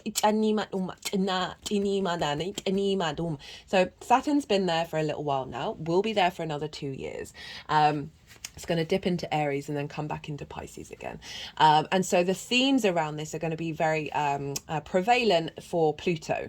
And so Saturn can bring about authority, restrictions, limitations, can be very detached. So you might have done and it stress tests your foundations in order for them to last in the long term. It's about responsibility, due diligence, commitment, walking your talk, integrity. You always want to walk your talk with Saturn. So operating from a space of integrity and therefore your legacy. I've done 3 transit series for Saturn in Pisces. The first one I recommend because of the introductions. I talk about Saturn Pisces, Saturn with Jupiter, Saturn with Neptune, and I talk about the themes of Saturn being in the 5th house in that Scorpio video in way more detail. The second series was about the retrograde. The third one is the live one now that is about Saturn going direct, which will be till June next year. So you've got a lot of responsibility in that area of your life, right? And you may have felt restrictions around finding joy, for connecting to your creativity, and all of this is to bring deeper meaning to yourself, to bring the deeper sense of maturity and understanding of how this energy affects your legacy. There's a seriousness to Saturn, but it's in the house of joy, right? So we've got all these creative energies, this sense of pleasure and joy and play, and you're figuring out how that works for you in the long term, right? Rather than sort of superfluous, superficial energy, which is great, but we don't want to be consistently that. We want everything in balance. So Saturn is helping with that. It's also giving you a sense of support to your inner child, as well as you may find interacting with children, you've got more sense of responsibility around that as well. And so all of this energy is feeding into your foundational space. So what I really like is about the creation energy, right, of bringing the really impressive energy of Saturn, right? It is about legacy. I see it across the board. Legacy, so linked into Saturn and commitment to that. That is feeding into your foundational space. So you may have felt restrictions with Saturn around your creative joy, right, and pleasure. But that Saturn transit is helping bring maturity to that is then feeding, and then often with a Saturn transit it then starts getting lighter and lighter and lighter, and you're able to then see the benefits of it all, feeding into your 4th house of your roots and your foundations, of helping bring in a sense of joy into that space, of creativity into your foundational space, into your private life, right? For some of you, you might start doing projects at home that is linked into your creative pursuits. And the other side of it is releasing any bonds and binds of shaky foundations that may come from ancestral pain around not being able to be creative. Feeding into that 4th house of liberating that. Now, Pisces is ruled by Jupiter, so we want to look to where Jupiter is. So what I really like about all of this is So Jupiter is a benefic, is the greater benefic. Saturn is the greater malefic, and Pluto is quite a difficult energy. And the fact that Saturn is in a sign ruled by the greater benefic, that which wants to help us out, Jupiter's very expanding, lots of wisdom, lots of sense of generosity, opportunities, confidence, faith. What do you believe in? So we've got this very helpful planet, this very yes planet, mitigating a lot of the potential strains and stresses of Saturn and Pluto. Very different vibe to when Saturn was in Capricorn and Aquarius governing Pluto over the last 6 years. That very different energy was what we're working with now. So don't want to, those things that I mentioned about Pluto and Capricorn, they had a different energy to what's going on here. So it's not quite the best, it's not quite exactly the same. So Jupiter is over in Taurus, opposite your sign, Scorpio. And for Scorpio risings, this is in your 7th house of one-to-one relationships, right? Business partners, one-to-one clients, people you work with on a one-to-one basis, intimate friends, long-term committed relationships, as well as your relationship with Source. Now, this is this energy of what you're drawn to in those intimate relationships, as well as how you show up in those relationships. What you sort of expect, what frequency that you resonate with. So Jupiter moving through there has been giving you a deeper sense of wisdom and understanding and expansion when it comes to you understanding what do these mean to you? What do you believe in? Where is your faith? Where is this sense of, and with that uncovering of what's truly important to you in the long term in this regard, is uncovering the sense of opportunities, new opportunities of expanding in different ways, of bringing in a sense of generosity and joviality when it comes to being with people on a one-to-one basis.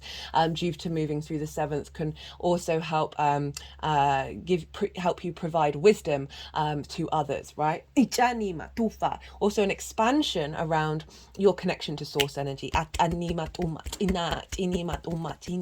So this is all feeding into your 5th house of your creation energy. Jupiter's wanting you to level up how you show up in one-to-one relationships and how they show up for you. That is providing expansion rather than restriction.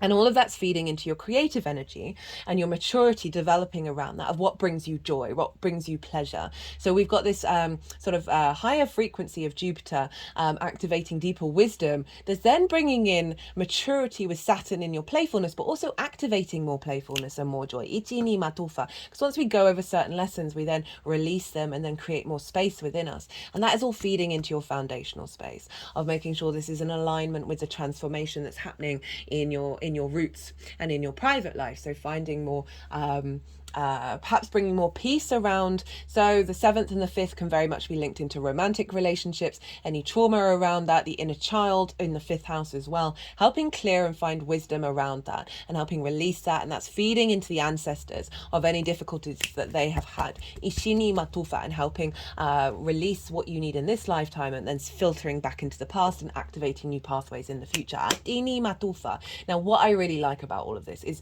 Jupiter until when was it? I think it's the April, sometime in April. Let me just get it up. Wait, is it the 1st of May? Sometime, where was it? Let me just pause. Sorry, I thought I had the chart up for Jupiter is then going to move into Gemini.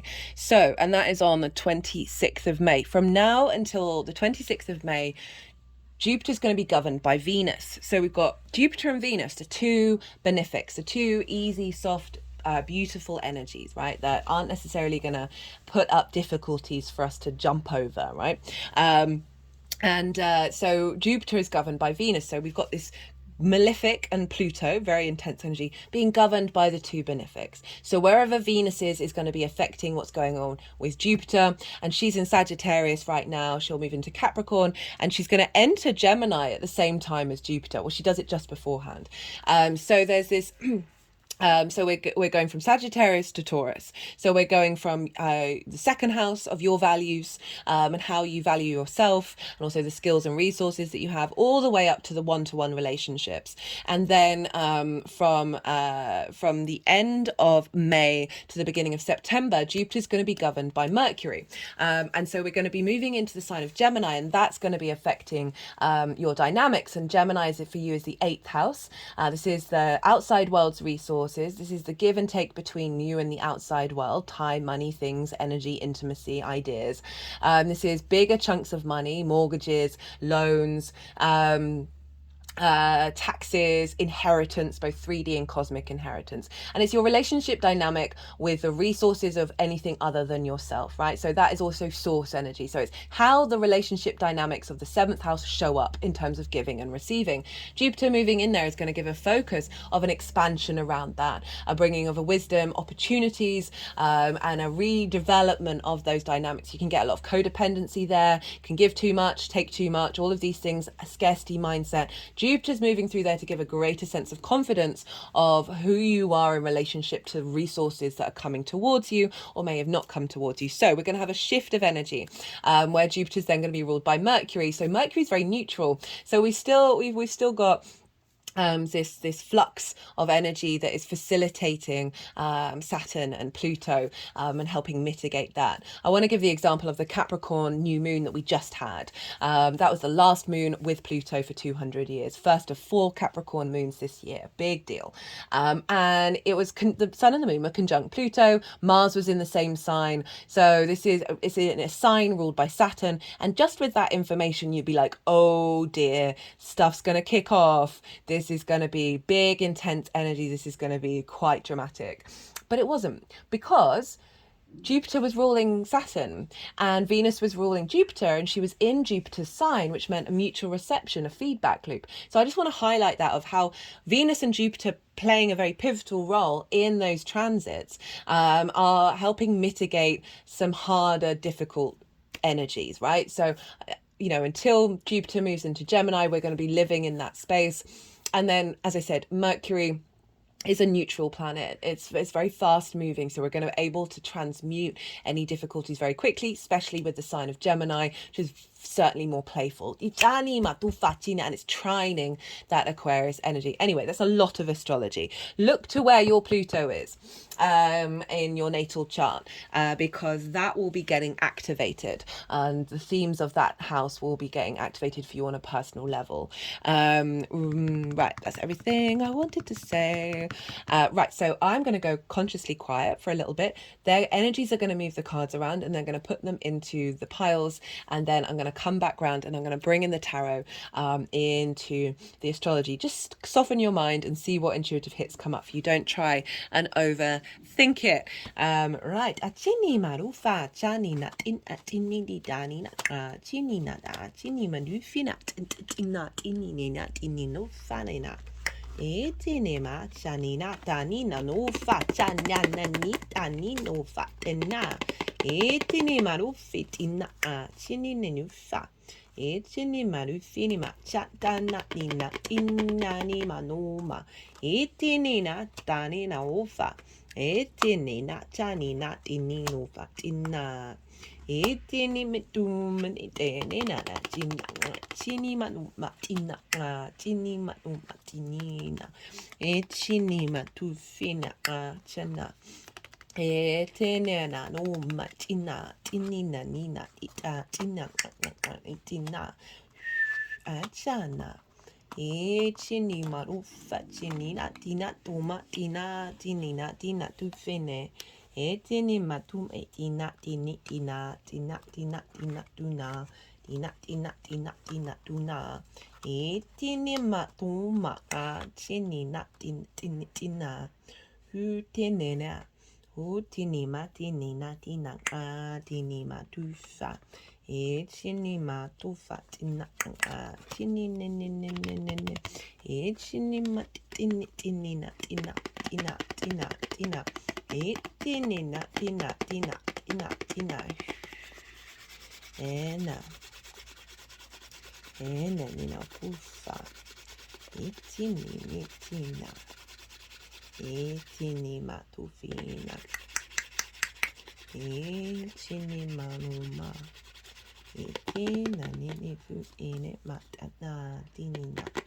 Lutini minitene. Itini manufinina. Chinine tini. Itini ma. Ishinina numpinina tanina. Itinina tina.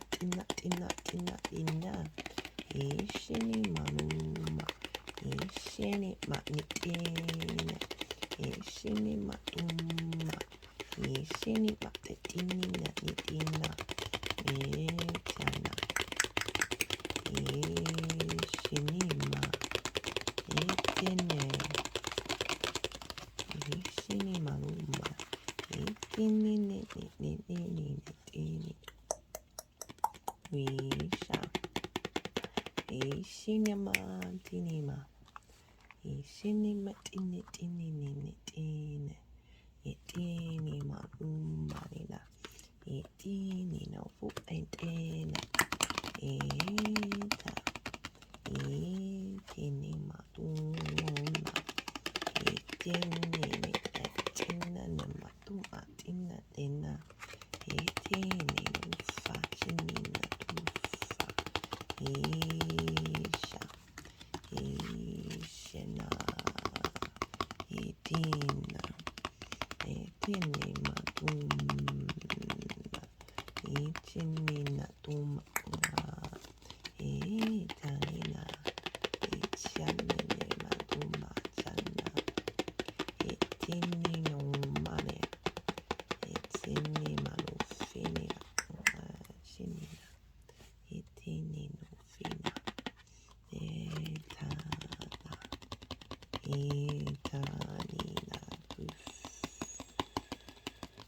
Ishinima. Ishinima tuma. Ishinatu. Ichinima tine. Ichinima lupa. Ichinima. Itina.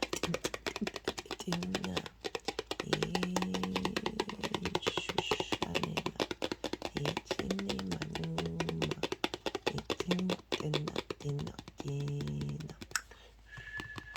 Minina. Enima lufa. Itine. Tituma tina. Chini menufa. Ishini marufa. Chini. Itini mao. Itini matufa. Chini tina.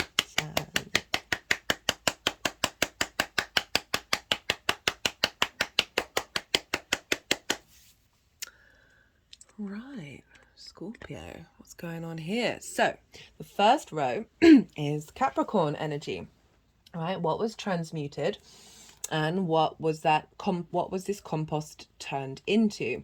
And so we've got the 9 of Wands and the 8 of Cups of what's been composted, right? So what has been released during that Capricorn cycle. And we've got the 9 of Wands, and the 9 of Wands is very much on the defensive, right? Where it's a very strong energy of still sticking by your guns, but there's a sense of not feeling supported, feeling exhausted, feeling battle weary, and having to navigate that. Whenever this card shows up in sort of personal readings, I always say, do you need to be on the defensive? Can you just do you and not feel like the outside world is attacking you in the process, right? And just like allowing that to not touch you. But overall, quite an intense energy in the 3rd house of your environment, how you communicate. So you might have always felt that what you're saying and what you're communicating is met by conflict, or the way that you move through the world, or finding meaning in your day and finding heaviness. There's an element of being exhausted, and it's come with the 8 of Cups, and this is about going on a journey and leaving that which is comfortable. And this kind of energy, if it's ingrained into your unconscious, feels comfortable to your body, and this is about taking the time and the effort to go and climb a mountain to get a higher perspective. Very appropriate for Capricorn, the mountain goat. And this is saying this is what's being composted, that you've gone on this journey to work through this, and to get that higher perspective, but you're not on that journey yet. I mean, we're always on that journey, but the bigger part of that journey, you've got to a point where you understand that you've shifted your perspective over what's happening. And now it's about implementing that. What is this being composted into? Well, the 10 of Pentacles, big earth energy. This is legacy, right? This is uniting the mundane and the magical together, right? These nuclear family, they're in a city with this elder figure who has sort of esoteric symbols on them, which is the melding of the spiritual with the mundane. And when we do spirit and science, basically, achinima, and when we do that, we come into union with self. What I like about this is that there's a sense of commitment and contentment around engaging in your local environment, right? So third house is very much your local community. A commitment to the way that you communicate that is in union rather than in attacking, right? So that 9 of Wands is just one figure. Here there's a group of figures. There's an ecosystem that you're a part of. Rather than feeling like you're all alone. Right, what is the challenge / quest for this transit with Pluto in Aquarius? And here we've got 2 sword suits, right? 2 sword court cards. We've got the Queen of Swords and the King of Swords. This is what we're striving for. This is sort of where we're headed. This is the challenge to engage in. And this is saying strong, deep maturity of nurturing and understanding what your mind tells you in your private life. Of hearing whispers on the wind.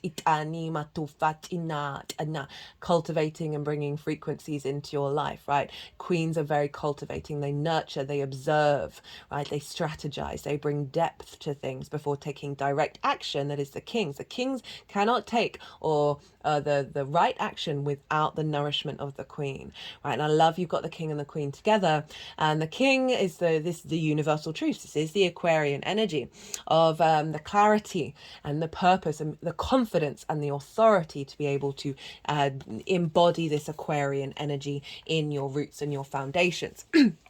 And we think about that in terms of where Jupiter is with the one-to-one relationships, and then moving into Gemini of those relationship dynamics, of making sure that the way that you present yourself from your foundational space is in alignment with your truth, which will then bring in relationship dynamics that match that. Or you'll interact with people where it doesn't and it's not bothering you. These two aren't bothered by anybody else, right? Very pragmatic, very higher perspective, and so there's this sense of that. But I do want to qualify, and I forgot to mention, because we're dealing with this big Aquarius transit, we want to look to Leo, because we always want to balance out transits, right? So they're in alignment, and Leo is the heart space. So, you know, you can get too far into the cool, calm and collected of the Aquarius. You really want to always bring it back into the heart. What am I in, as well as the universal truth, what is my body, what is my heart trying to tell me, that then you can link in those universal truths with Achinima, and that for you is in your life purpose, your career. So making sure that those are in alignment, where you don't get too far down the rabbit hole of Aquarius, right? Or at least have the ability to pull yourself back from that heart space, but also that perspective of Aquarius, being able to help that heart not be so hurt. If we tie that all into the relationship dynamics, not just romantic, but any relationship dynamics, your relationship with joy, right? Your relationship with pleasure, of making sure that these are in alignment. Yes, raising the frequency, but still connecting back to the heart. I also see this has a real strong connection with ancestors, and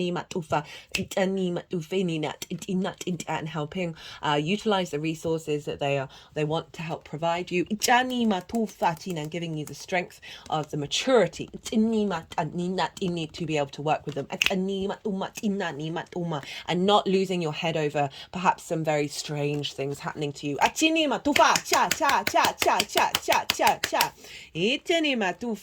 that as someone who is literally possessed, who has Pluto in the 4th. Right, so this is the wisdom, right? What wisdom can we draw on in order to get to this space? And I really, these two cards are very interesting together. The Hanged Man is about changing your perspective in order to bring in divine enlightenment, right? This is about going in a limbo phase, or perhaps meditation might be a really good thing with this one, of helping work through fear, Ichini Matufa, and connecting to your inner enlightenment. But it is a sort of a pause card, right? So, to help bring in this level of maturity, and also, going back to saying have sacred geometry around you, play frequencies while you're meditating. I really feel that this is going to facilitate activating that Hanged Man energy that is then, even if you're having disruptive things happen in your life, tap into the Hangman. The Hangman is allowing things to flow through them and flow past them, right? And bringing that sort of centered peace that this figure is encompassing, in order to then connect to your ability to move through anything that may be a bit disruptive and a bit difficult. We've also got the Three of Wands. The Three of Wands is very powerful energy. This is, big Aries manifestation energy of, right, this figure is on a cliff representing the higher ground. They're confident. They've done the groundwork. They're now confident within themselves. They're protected. They've got armor. They've got the many colors representing unity. And they're beginning a new journey, right? These ships are going out into the world. You're starting a new journey based on what you've been drawing in towards you, right? With confidence. There's a confidence here. So drawing on this, acknowledging that you have the higher ground, right? Don't get disrumpled by how this journey is going to take you, because this is off the back of the Two of Wands, which has done all the preparation work in order for this to be successful. And so it's a big yes card, this card, and the journey that you're encountering with this transit is bringing you into new land and new territory. And I'm just getting the feeling this could be for some of you moving location, and also I really feel that it's about tapping into the unseen, those frequencies, right? Your ancestors that are facilitating you with the confidence and the power to start a new journey, right? Clearing away those 7 generations of restrictions, Ichini Matufa, and allowing you to explore and start new things and think about, and allowing yourself to think about new possibilities rather than being limited and sort of stuck in the past. Also acknowledging the journey that you're going on of transforming what your home and your private life means to you, but from a place of power. Right, what is the release? 8 of Wands in reverse, Page of Pentacles in reverse. A release of blockages of alignment. Itani matufa, a release of not being able to receive the wisdom and the messages from your ancestors. A removal of the lightness of the page, right? No, of the lack of lightness of the page. Page is a very useful energy, right? The kings and queens can get a bit serious. And I like the fact that the page is showing up in reverse, is saying we're allowing, we're clearing the space for that page energy to come in, right? Of being able to look at this as a new adventure and be very excited about it, rather than being, oh my God, what is going on? I love the 8 of Wands in reverse of alignment. You want alignment in your foundational space. That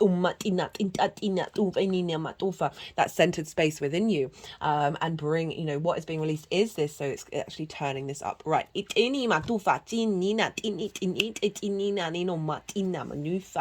And it's come with what is the power to connect to this is the 7 of Wands. I love the 7 of Wands. It gets such a bad rep and I don't understand why, right? This figure has crept into the other side and is stealing some of the weapons, right? But count how many swords are there. 5. If you think about the 5 of Swords, that for me is the most difficult card in the tarot. It's about conflict. It's about bullying. It's about victim mentality. It's about trauma begetting trauma. It's about the mental mind having power over you, your mind being a bully, maybe feeling oppressed, feeling conflict internally that then exhibits itself in your private life. And this figure is stealing them away, right? In order to think differently, in order to bring in a new dynamic, right? So this is a really helping facilitate the journey that you're going on with Pluto being in the 7th, sorry, not the 7th, 7 of Swords, in the 4th, of also bringing in new frequencies from your ancestors. But it's got to take away some energy in order to do that, and transform it. Ishini matufa. You see here, this figure is light on their toes, bringing in that sort of page energy of the lightness of it, of if it feels light, tap into it. Itani matumina tinanu matini manoma inani matufini matini matufa.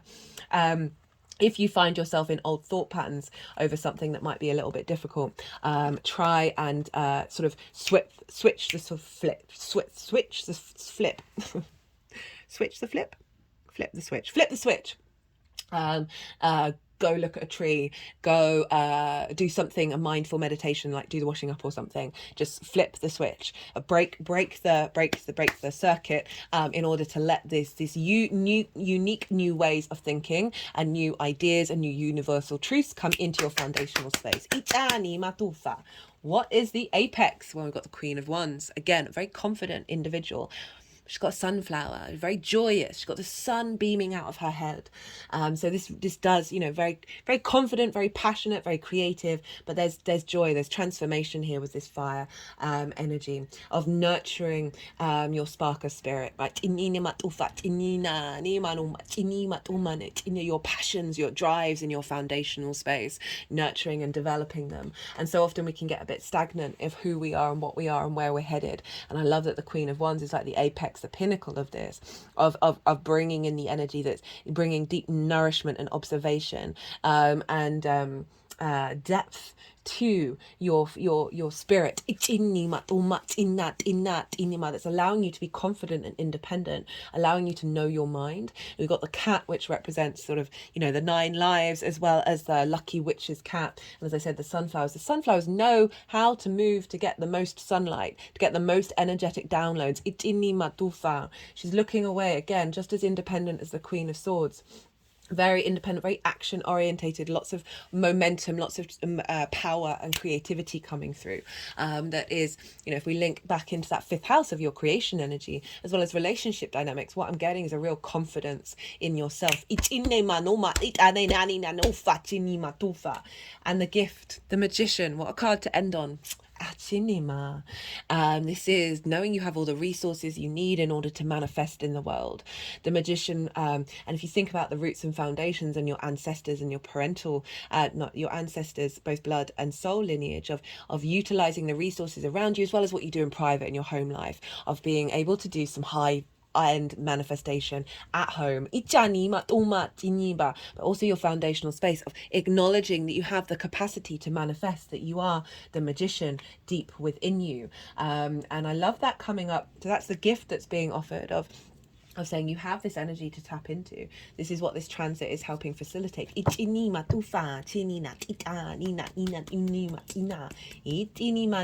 is actually Mercury's card, so that's really interesting. That's showing up towards the end because Mercury's going to be governing Jupiter, and so we're going to be really leaning into that that energy. Just shuffled. This is the First Light Tarot. All the decks in the description box. It says resistance and preparation. Actually, no, where are you going? It's sort of going behind the scenes. You may be working through a lot of resistance, and that is all. You may have felt like you've gone 2 steps forward, 3 steps back, and you've kept doing that. But always remember that you've made that 1 step forward. That feels like this is what you've been leading up to with this transit, and that it's it's interesting. They're focusing on the 3 of Wands, and as I said, that follows the 2 of Wands, which is very much about preparation. Maybe you've resisted this slow speed, but know that is deeply integrating within you, and it's helping you prepare for this very transformational energy. Let's get another cut the deck and got power, understanding reality. That happened with who did I just read for? Sagittarius. And I shuffle the cards, I put them back, so it's quite strange when you cut the deck and you get the same cards. So power, understanding reality. So understanding that resistance, understanding the sort of the difficulties coming up here that have helped you get to this space. This won't still fully integrate. We've still got a bit of Pluto coming back into Capricorn. But again, tapping, Pluto is very much about power. Reality is a distortion, right? And so figuring out, peeling back the layers of universal truth around what reality is. Just final card from this deck, I've got messengers and open mind. Okay, so that's really tapping into blockages around getting messages from the ancestors, from being able to connect to your grounding intuition on this 3D planet in your in your home and your foundations, and the open mind of moving away from conflict and duality and opening up to new possibilities that are coming through. Love that. Right, let's see, let's get culture, Numa, nature, interesting. Tapping back into your true nature of your foundational space, right? Aquarius is at the nature of you. It is it is who you are fundamentally that you might not quite be aware of.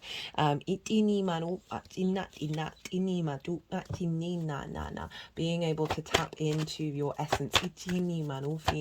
Again, these cards seem really relevant of that, you know, looking outward, of being on the defensive, and that this is like a going inward process of strengthening your inner nature. That means that, you know, you've got this confidence coming in, lots of confidence, that isn't being affected. Remember, it's it's the darkest part of your chart. It's very private. So when we cultivate here, it means we have strength against the other layers of the collective. Ichani matufa tinina tinina.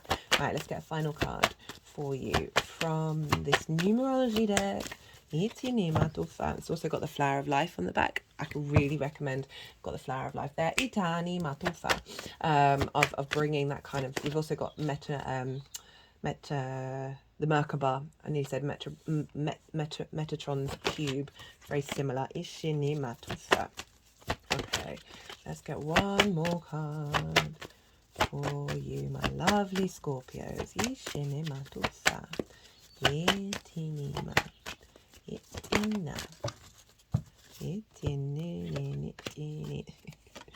Domestic harmony. And love.